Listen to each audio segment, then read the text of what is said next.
Headline: Biden promised to revisit presidential immunity. He hasn't. Source: Yahoo News. Date: 11 March 2023. Details: When Joe Biden was running for the White House in 2019, he sharply criticized the Justice Department's long-standing view that presidents who commit crimes are immune from indictment while in office, and promised to have it reconsider that position. But more than 2 years into his presidency and now facing an investigation into whether he or his team mishandled classified documents when he left the Obama administration, Biden has yet to order that review, according to people familiar with the matter. A White House spokesperson declined to comment. Biden made his pledge a few months after special counsel Robert Mueller completed the investigation into Russian interference in the 2016 election. The Justice Department's position on presidential immunity had complicated Mueller's consideration of whether various efforts by President Donald Trump to impede the inquiry constituted criminal obstruction. Biden was among a litany of critics who forcefully questioned the reasoning behind the department's stance.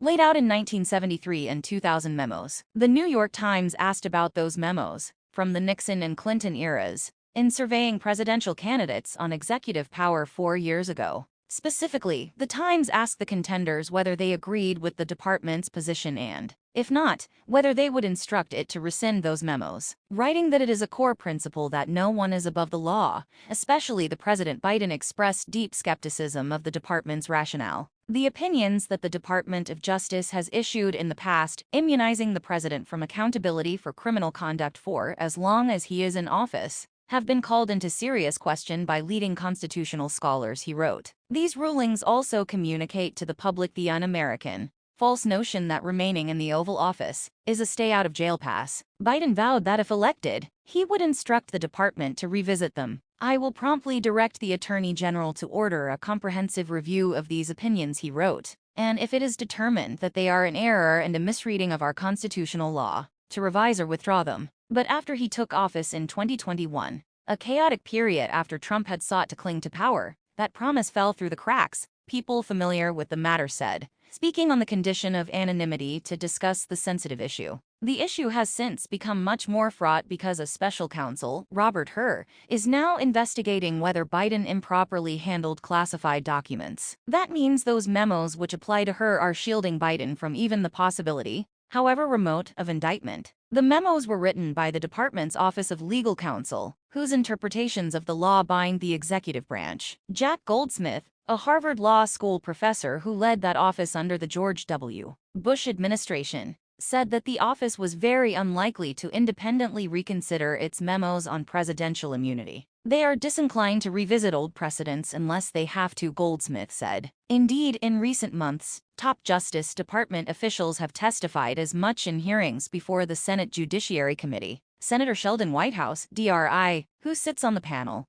has urged the Office of Legal Counsel to rescind its memos, concluding that aides to presidents are absolutely immune to being forced to show up in response to congressional subpoenas, because judges including Ketanji Brown Jackson, who is now a Supreme Court justice, have rejected that claim. At a subcommittee hearing in October, Christopher Schroeder, the Assistant Attorney General who currently runs the office, told White House that it did not spontaneously reconsider a legal policy opinion unless it was implicated in a question it had been asked. And last week, Attorney General Merrick Garland told White House, "My understanding of the long-standing process at OLC is not to reevaluate old opinions unless they are now relevant for a current controversy." He added that we have to allocate our resources to cases which are active cases. The Constitution does not say that presidents cannot be indicted while in office, but during President Richard Nixon's Watergate scandal, and again after President Bill Clinton's scandal with Monica Lewinsky, politically appointed lawyers at the office said that prosecutors could not charge presidents with crimes. The office's reasoning is that the Constitution implicitly immunizes sitting presidents,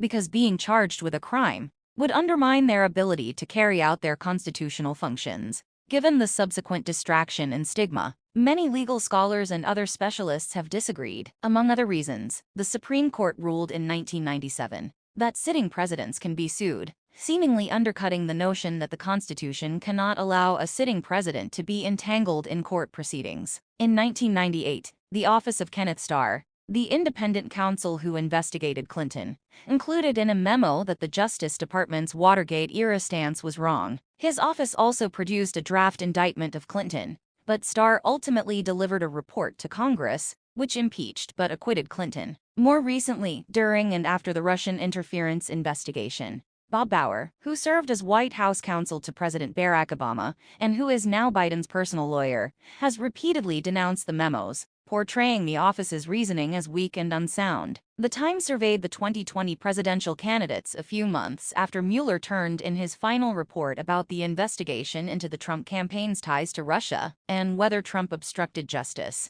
Despite laying out a variety of episodes in his report that raised obstruction concerns, Mueller rendered no judgment about whether Trump had committed obstruction. Mueller explained that he was bound by the Office of Legal Counsel's position. While his report did not exonerate Trump of obstruction, he wrote, he did not determine whether Trump should be charged after leaving office, because it would not be fair to accuse someone of a crime without a speedy trial. Mueller's restraint generated widespread confusion and gave Trump's Attorney General, William Barr, an opening to step in to proclaim Trump cleared of obstruction. Against that backdrop, most of the contenders for the Democratic Party's nomination found fault with the office's reasoning in the candidate survey. Some also said they would simply order the memos rescinded, while others, in a nod to the norm of Justice Department independence, said that, like Biden, they would direct officials there to conduct a fresh analysis. Notably, Senator Kamala Harris, who is now vice president, also scorned the Justice Department's reasoning,